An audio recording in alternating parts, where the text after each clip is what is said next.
Pour le nœud de taquet, nous devons commencer par faire un tour mort autour de celui-ci.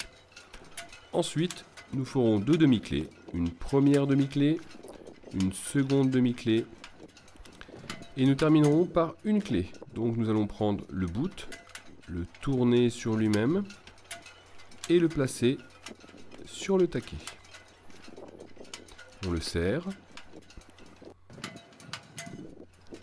Pour être sûr qu'il est bien fait, les deux bouts parfaitement alignés nous indiquent qu'il est réussi. Il servira essentiellement pour l'amarrage du bateau. Le nœud de cabestan sert essentiellement pour les pare-battages. On pose le bout autour de son balcon. Nous allons ensuite croiser donc l'amarre et nous allons récupérer donc l'amarre dans le trou qu'il reste. On remonte l'amarre, on tire sur l'autre bout et voilà, nous avons un nœud de cabestan qui est parfait en tension. Essentiellement, comme je le disais, utile pour un amarrage bref ou les pare-battages. Le nœud de chaise, essentiel pour amarrer correctement son bateau.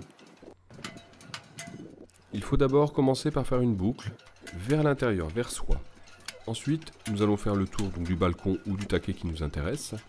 Et c'est l'histoire du serpent. Le serpent donc va sortir du puits, faire le tour de l'arbre par derrière. Et ensuite, il va rentrer à nouveau dans le puits. Ensuite, nous allons lui pincer la tête et lui tirer sur la queue. C'est le principe donc du nœud de chaise, très solide, que l'on peut doubler également pour éviter la friction. Le tour mort et deux demi-clés est un nœud très facile à mettre en application. Il suffit de faire le tour donc du taquet, d'un balcon. Et ensuite, comme son nom l'indique, nous allons faire deux clés, dans le même sens chacune. Une première clé, une deuxième clé, donc dans le même sens.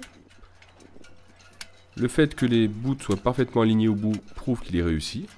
C'est un nœud qui marche très bien en tension et qu'on peut enlever très facilement, même si le vent poussait le bateau au même moment. Il est très utile pour l'amarrage, pour poser également ses pare-battages.